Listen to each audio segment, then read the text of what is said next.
Hello, friends. Being a tax professional, being a GST practitioner, हमें एक important skill पता होनी चाहिए जिससे हम खुद भी और अपने क्लाइंट या अपने कस्टमर को किसी भी पोटेंशियल फ्रॉड से हम बचा सकते हैं। ऐसे ही मजेदार स्किल हम सीख रहे हैं लीगल ड्राफ्टिंग कोर्स में। उस सीरीज में जो आज का टॉपिक है वो है एग्रीमेंट या फिर कॉन्ट्रैक्ट ड्राफ्टिंग। अब देखिए ये होता क्या है और ये स्किल अगर हम इसको सीख लेते हैं, अगर ये हम अच्छे से इसके ऊपर हम प्रैक्टिस कर लेते हैं तो इससे भी हम एक अच्छा खासा पैसा अर्न कर सकते हैं। Because agreement banana, contract drafting करना ये ऐसा नहीं है किसी बड़ी बड़ी कंपनीज के ही काम आती है। हम भी अपनी डे टू डे लाइफ में इसका यूज करते हैं। जैसे कल को आप अपना ऑफिस ओपन करने जाएंगे तो अपना ऑफिस ओपन करने के लिए आप किसी ना किसी के साथ तो रेंट एग्रीमेंट बनवाएंगे ही बनवाएंगे, या फिर जब हम कुछ प्रॉपर्टी परचेज करते हैं या कोई चीज परचेज करते हैं तो उसमें भी सेल एग्रीमेंट बनता है। कोई किसी को गिफ्ट देता है तो गिफ्ट डीड बनती है। तो इस तरह से डे टू डे लाइफ में भी इसका बहुत यूज होता है और बड़ी बड़ी कंपनीज तो इनका यूज करती रहती हैं। तो एग्रीमेंट नाम से ही क्या पता चल रहा है, एग्री। जब दो और दो से ज्यादा पार्टीज, मतलब जितनी भी पार्टीज इन्वॉल्व हैं, वो जब किसी एक बात पर एग्री कर जाती हैं उसी को बोलते हैं एग्रीमेंट। और जब एग्रीमेंट ऐसा होता है जिसको आप लॉ में इन्फोर्स कर सकते हो, मतलब जो लीगल जिसकी वैलिडिटी होती है, उसको बोलते हैं कॉन्ट्रैक्ट। तो जो भी टर्म्स कंडीशन होती है उनमें अगर सभी लोग एग्री कर रहे हैं तो वो एग्रीमेंट हो गया। उसकी अगर लीगल वैलिडिटी है तो वो हो जाता है कॉन्ट्रैक्ट। आज हम सीखने वाले हैं वही स्किल कि कैसे एग्रीमेंट या हम कॉन्ट्रैक्ट को ड्राफ्ट कर सकते हैं। उसके लिए देखिए क्या नीड होता है। एग्रीमेंट और कॉन्ट्रैक्ट सिंपली कुछ नहीं होता, ये बहुत ही इंपॉर्टेंट और क्रूशियल एस्पेक्ट होता है किसी भी बिजनेस, किसी भी लीगल ट्रांजैक्शन का। बिकॉज अगर आप अच्छे से कॉन्ट्रैक्ट को ड्राफ्ट करना जानते हैं, उसको रीड करना जानते हैं, तो ये ना सिर्फ आपके बल्कि आपके क्लाइंट्स के भी राइट, इंटरेस्ट, कोई डिस्प्यूट हो रहा है, कोई फ्रॉड हो रहा है, उसके अगेंस्ट में एक तरीके का प्रोटेक्शन होता है एक सही से ड्राफ्ट किया हुआ एग्रीमेंट या फिर कॉन्ट्रैक्ट। ठीक है, इसी के कुछ इंपॉर्टेंट एस्पेक्ट्स आज हम लोग देखने वाले हैं। पहला है आइडेंटिफाई द पार्टीज। क्या मतलब हुआ? देखिए कॉन्ट्रैक्ट हो या एग्रीमेंट हो, ये हमेशा दो या दो से ज्यादा पार्टीज के बीच में ही होगा। तो हमें सबसे पहले ये आइडेंटिफाई करना है कि जो एग्रीमेंट हम बनाने जा रहे हैं उनमें कितनी पार्टीज इन्वॉल्व हैं। उन सारी पार्टीज का हमारे पास भाई नेम होना चाहिए, एड्रेस होना चाहिए, कॉन्ट्रैक्ट इंफॉर्मेशन होनी चाहिए। ये सारी चीजें कॉन्ट्रैक्ट में भी मेंशन होती हैं। तो ये इंफॉर्मेशन एग्रीमेंट ड्राफ्टिंग की जो पहला स्टेज होता है वहां पर हमें ये पता होना चाहिए कि भाई एग्रीमेंट कितनी पार्टीज के बीच में बनने वाला है। तो ये तो हो गया पहला। दूसरा बात ये बड़ा इंपॉर्टेंट है, डिफाइन द टर्म्स। अब आपको पहले ये पता होना चाहिए कि भाई किन पर्पस के लिए एग्रीमेंट आप ड्राफ्ट करने जा रहे हैं, उसी हिसाब से आपको टर्म्स एंड कंडीशन डिफाइन करनी है। Clearly define the terms and scope of the contract. This includes what each party is obligated to do. Contract हो रहा है तो हर पार्टी की उसमें कुछ ना कुछ रिस्पॉन्सिबिलिटीज होती हैं, वो आपको क्लियरली मेंशन करनी है कि भाई ये एग्रीमेंट इस पर्पस से हो रहा है तो आपकी ये रिस्पॉन्सिबिलिटी है, मेरी ये रिस्पॉन्सिबिलिटी है। ठीक है, आप ये परफॉर्म करोगे, मैं ये परफॉर्म करूंगा। ठीक है, और अगर कोई कंटीजेंसीज हैं, कोई कंडीशंस हैं, तो वो भी अगर हो सकता है ना कि आपको ये आपकी रिस्पॉन्सिबिलिटीज है तो उसके लिए ये कंडीशन फुलफिल होनी चाहिए।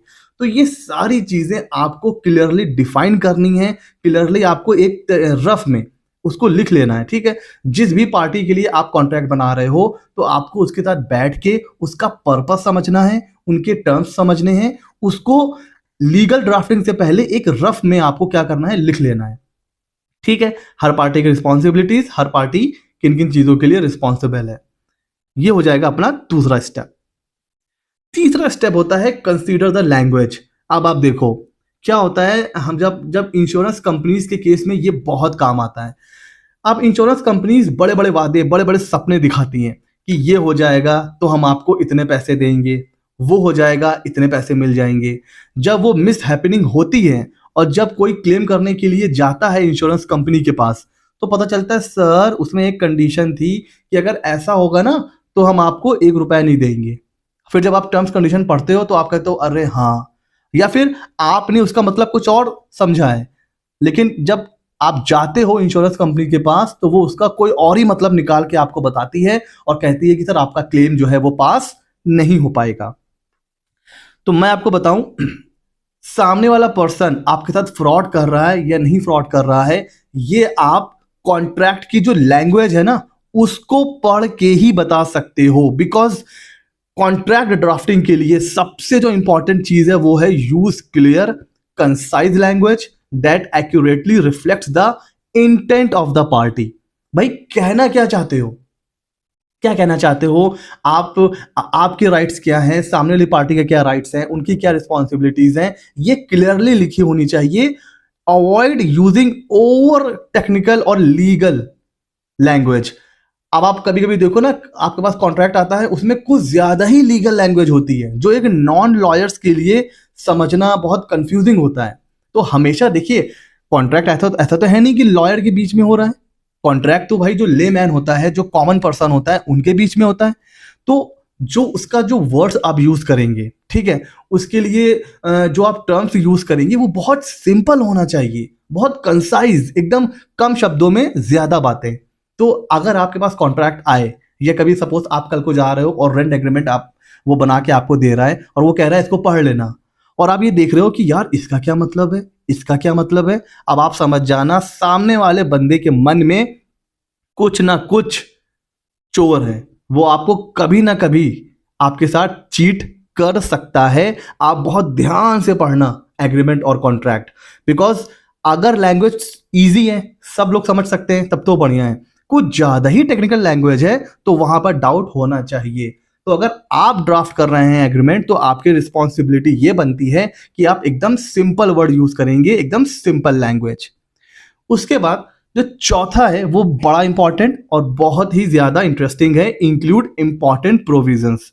मतलब depending upon the nature of the contract you may want to include specific provision.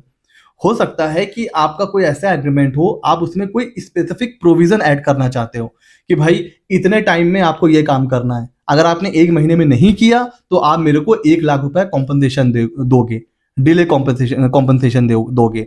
अब देखो ये क्या क्या होता है कई बार, सेल परचेज, ये हमने जीएसटी में पढ़ा हुआ है ना कि जब डिले पेमेंट होता है तो आप पेनाल्टी पे करते हो, उसके ऊपर भी जीएसटी लगता है। तो ये भी होता है कि भाई जब सेल का एग्रीमेंट हो रहा है तो वहां पे लिखा होता है कि मैं अभी आपको जो है माल क्रेडिट पे दे रहा हूं, लेकिन अगर आपने 15 दिन के अंदर पेमेंट नहीं किया तो आपके ऊपर लगेगा इंटरेस्ट 2%, 3%, 4%, जो भी। तो ये सारी चीजें अगर आप कोई स्पेसिफिक प्रोविजन ऐड करना चाहते हो तो वो भी आप उसमें ऐड कर सकते हो। डिपेंड करता है कि नेचर कैसा है कॉन्ट्रैक्ट का। ठीक है, तो अगर आप कोई स्पेसिफिक प्रोविजन, कोई टर्म्स, कोई कंडीशन ऐड करना चाहते हो तो वो भी नेचर ऑफ कॉन्ट्रैक्ट के हिसाब से आप ऐड कर सकते हो। या आप ये भी कह सकते हो कि हम और आप मिल करके प्रैक्टिस कर रहे हैं, सपोज आप भी जीएसटी प्रैक्टिशनर, मैं भी जीएसटी प्रैक्टिशनर, तो हम दोनों प्रैक्टिस कर रहे हैं। तो लेकिन हम दोनों ने कॉन्ट्रैक्ट में एक स्पेसिफिक चीज ये लिखवा दी कि भाई ये जो हम दोनों प्रैक्टिस कर रहे हैं इसके अलावा हम दोनों कहीं प्राइवेट प्रैक्टिस नहीं करेंगे। ऐसा ना हो कि आप मेरे साथ भी प्रैक्टिस कर रहे हो और अपनी प्राइवेट प्रैक्टिस अलग चला रहे हो, सारे क्लाइंट वहां पर आ रहे हैं, यहां पर कोई क्लाइंट आ ही नहीं रहा है। तो आप क्या कर रहे हो, आप कहीं ना कहीं मेरे साथ धोखा कर रहे हो। तो जब दो लोग किसी एक काम के लिए साथ में आते हैं तो नॉन कम्पीट एग्रीमेंट भी कर सकते हैं। तो इस तरह की जो कुछ अगर स्पेसिफिक प्रोविजन है तो वो भी आप इंक्लूड कर सकते हो वाइल ड्राफ्टिंग एग्रीमेंट्स। आगे चलते हैं, कोई पोटेंशियल इश्यूज आपको लग रहा है कि यार आगे चलकर अगर ऐसा हो गया तो मेरे राइट्स, तो मेरे साथ कहीं कुछ फ्रॉड ना हो जाए, तो कोई पोटेंशियल इश्यूज है तो वो आप इसमें भी लिखवा सकते हो। ठीक है, तो consider the potential issues that may arise during the terms of the contract and include provision to address these issues. For example, if there is a possibility of a breach of contract, अगर कोई भी party contract को breach करती है, तोड़ देती है, include a provision outlining the remedies available to the non breaching party. अगर एक पार्टी ने कॉन्ट्रैक्ट तोड़ा तो जो दूसरी पार्टी है उसके पास क्या क्या रेमेडी है, वो भाई सू कर सकती है, वो आपसे कॉम्पनसेशन क्लेम कर सकती है, आपको पेनाल्टी देना पड़ेगा, आपको कुछ कोई भी स्पेसिफिक अमाउंट 5 लाख 10 लाख वो आपको पे करना पड़ेगा, है ना। तो ये सारी चीजें भी आप उसमें स्पेसिफिकली लिखवा सकते हैं। तो ये कुछ इंपॉर्टेंट एस्पेक्ट्स थे जो आपको while contracting legal contract, legal agreement, आपको इन सारी चीजों को ध्यान में रखना है, तो ही आप एक कह सकते हो कि इफेक्टिव एग्रीमेंट या कॉन्ट्रैक्ट ड्राफ्ट कर सकते हैं। ठीक है, अच्छा, अब मैं अगर आपको एक सीधे ले चलता हूं एग्रीमेंट के ऊपर। ये मैंने एक एग्रीमेंट खोला हुआ है, बहुत ही सिंपल, इसलिए मैंने रेंट एग्रीमेंट ओपन किया हुआ है। ये है रेंट एग्रीमेंट। इसी से आपको एक तरीके की आइडिया हो जाएगा कैसे बनाना है। देखिए भाई, रेंट एग्रीमेंट है, दो पार्टीज के बीच में है, तो पहले तो आपको डिटेल देनी है टीनेंट की, जो भी आपका लैंडलॉर्ड है, कि भाई उसका नाम क्या है और उसका रेजिडेंट का एड्रेस कहाँ है, मतलब टीनेंट जो भी वहां का जो भी किराएदार है। उसके बाद ओनर की डिटेल देनी है कि भाई ओनर का नाम क्या है, wife of, son of, daughter of, जो भी है। ओनर ऑफ द प्रॉपर्टी का एड्रेस क्या है, वो सारी चीजें लिखनी है। उसके बाद ये सारे क्या हैं, ये हैं terms and condition of agreement. अब इसमें आप चाहे तो टीनेंट, ठीक है, और चाहे लैंडलॉर्ड, वो जो भी स्पेसिफिक कंडीशन लिखवाना चाहे वो लिखवा सकता है। जैसे कुछ स्पेसिफिक कंडीशंस क्या है, आइए देखते हैं। पहले तो ये लिखा हुआ है कि भाई आप मेरे को कितना रेंट दोगे, जो भी रेंट डिसाइड होगा। तो ये कोई स्पेसिफिक चीज नहीं हुई भाई, अगर मैं आपको कोई चीज रेंट पे दे रहा हूं तो रेंट तो मिलेगा ही मिलेगा। तो ये कोई स्पेसिफिक चीज नहीं हुई है, ये तो एक ऑलरेडी इंप्लाइड चीज है। ठीक है, दूसरा क्या है, कह रहा है कि भाई जो टीनेंट, जो लेसी है ना, वो share not sublet any part of the above set premises. क्या मतलब, भाई मैंने आपको किराए पे दिया है, अब आप आगे किराए पे नहीं दे सकते हो। ऐसा ना हो कि मैंने आपको दिया है किराए पे 8,000 में, अब आप आगे उसको जो है 15,000 में सबलेट कर दिया आपने। ये राइट आपके पास नहीं है। तो आपको मैंने दिया हुआ है रेंट पर, आप रहो, आप यूज करो, आप आगे उसको रेंट पे नहीं दे सकते। ठीक है, उसके बाद कॉन्ट्रैक्ट भाई कब से स्टार्ट हो रहा है वो हो जाएगा। अच्छा, जहां पे आप रह रहे हो वहां का इलेक्ट्रिसिटी, वाटर, ये सब कौन देगा, या आप ही दोगे या फिर ओनर देगा, जैसा भी होगा वो यहाँ पर लिखा रहेगा। ठीक है सर, उसके अलावा कोई, अब आप किराए पे रह रहे हो, अगर आपने मेरी प्रेमिसेस में कोई भी नुकसान किया, कोई डैमेज किया, तो उसका उसका जो भी हर्जाना, जो भी कॉम्पनसेशन होगा वो आप ही भरोगे, है ना। जैसे लिखा हुआ ना कि tenant lessee shall carry on all day to day minor repairs. कुछ अगर छोटा मोटा कोई इलेक्ट्रिसिटी का खर्चा हो गया, प्लग चेंज करवा रहे हो, 100, 150, 200 रुपए का खर्चा आ रहा है, तो वो सब यह किराएदार देगा, ओनर से उससे कोई मतलब नहीं है। हाँ, कुछ बड़ा हो गया कि भाई छत गिर गई है ना, कुछ ऐसा बड़ा कुछ हो गया, वो ओनर खर्चा उठाएगा, लेकिन छोटे मोटे खर्चे जो हैं वो भैया टीनेंट ही उठाएगा। ठीक है, तो अगर आप कहोगे तो मैं ये रेंट एग्रीमेंट टेलीग्राम चैनल पे डाल दूंगा, वहां से भी आप देख सकते हो। तो एक सिंपल ये एक रेंट एग्रीमेंट है। ये आप जब आप जीएसटी रजिस्ट्रेशन के लिए जाते हो तो क्लाइंट आपके पास आता है और वो आपसे कहता है कि सर यहाँ पे मुझे मेरा करना है जीएसटी रजिस्ट्रेशन। अब आप पूछते हो भाई रेंट एग्रीमेंट है। कई बार ऐसा होता है कि भाई रेंट एग्रीमेंट नहीं होता है, आपको बनाना पड़ता है, वहां पर ये सारी चीजें काम आएंगी। पार्टनरशिप डीड आप बनाते हो तो डीड के फॉर्मेशन में ये सारी चीजें आपको काम आएंगी।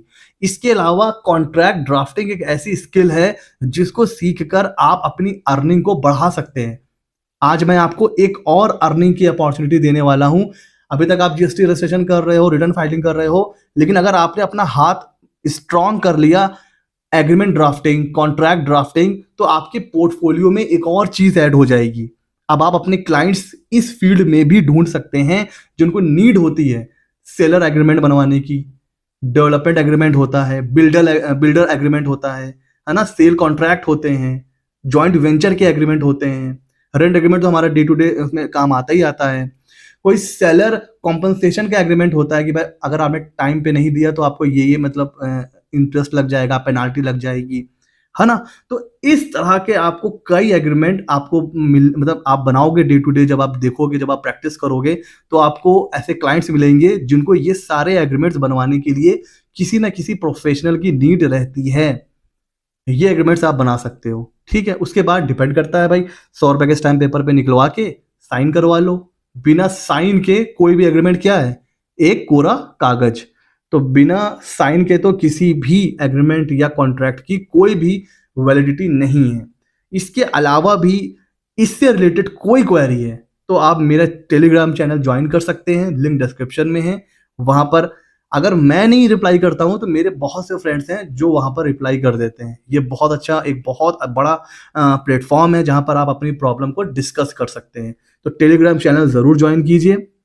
तो सी मेहता 24 पर इसी तरीके के मजेदार वीडियोस आते रहते हैं। आज का वीडियो कैसा लगा मुझे जरूर बताइएगा। मिलते हैं अगले नॉलेजेबल वीडियो में।